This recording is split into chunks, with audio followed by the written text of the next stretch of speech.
Well, g'day everybody. This is Larry, the carnivore pensioner, and I've got to tell you, it is a furnace outside in Oz at the moment.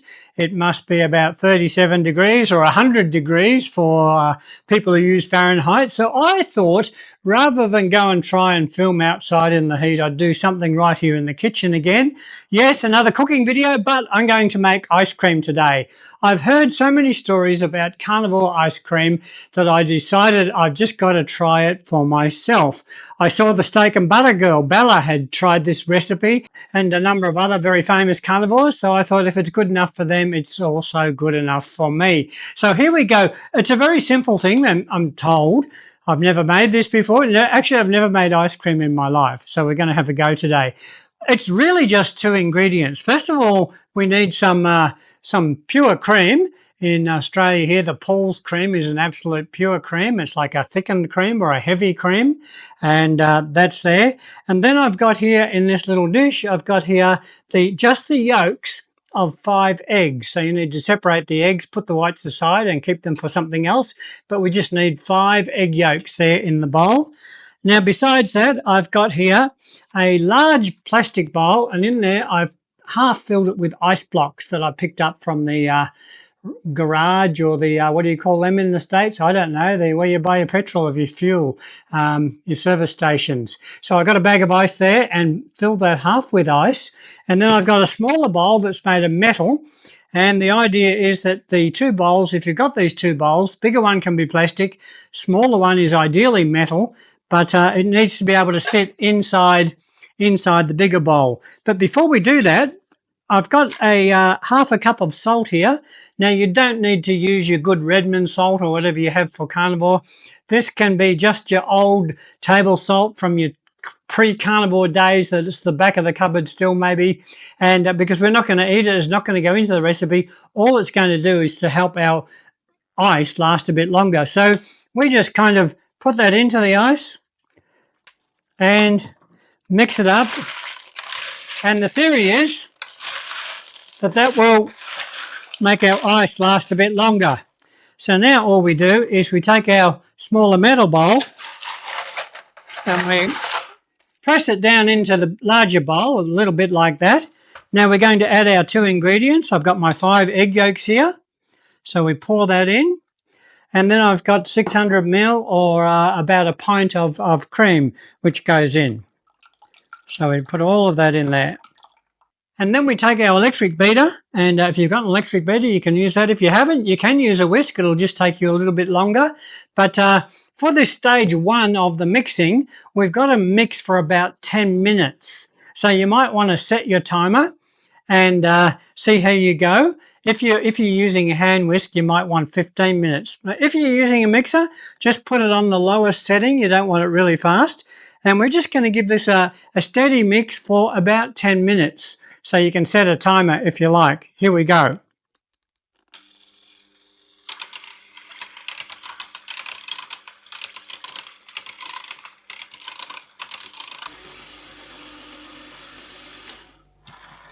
So there we go. I've actually given my mix here about 12 minutes because at 10 minutes it still wasn't thickening up, but just those extra couple of minutes made it nice and creamy. I'll try and show you here.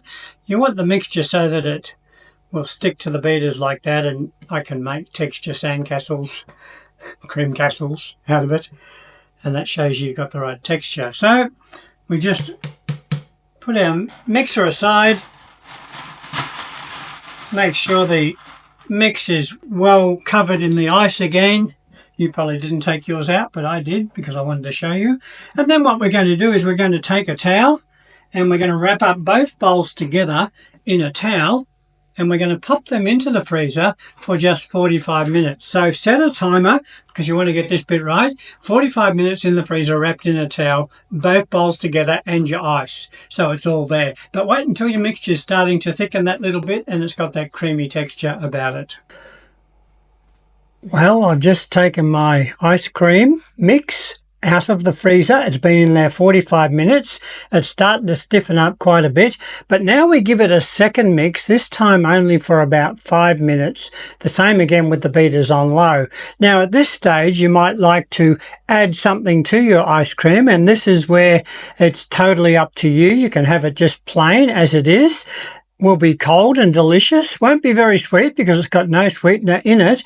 But some people add, I've heard the steak and butter girl, for instance, say that she adds electrolyte powder into her ice cream. So you could experiment. I'm at the risk of somebody calling those infamous carnivore police. I'm going to put a few blueberries in mine with a bit of vanilla essence that I've mixed together. And I'm just going to pour those in there.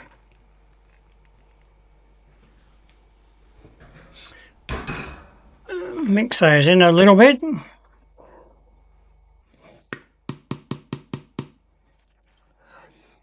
With the spoon, even though we're not done. Then we're going to get our mixer again, and we're going to go for about 5 minutes.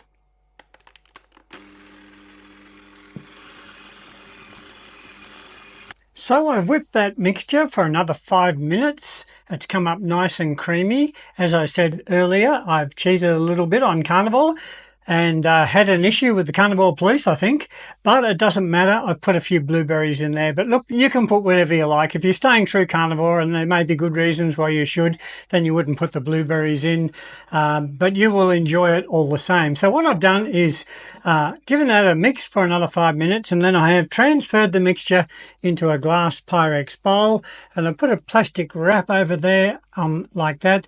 I'm letting the wrap just deliberately touch the ice cream, and that goes back into the fridge now for anywhere between 2 and 4 hours. So it really depends on how soft and creamy you want your ice cream. If you want it really soft and creamy, maybe 2 hours would do.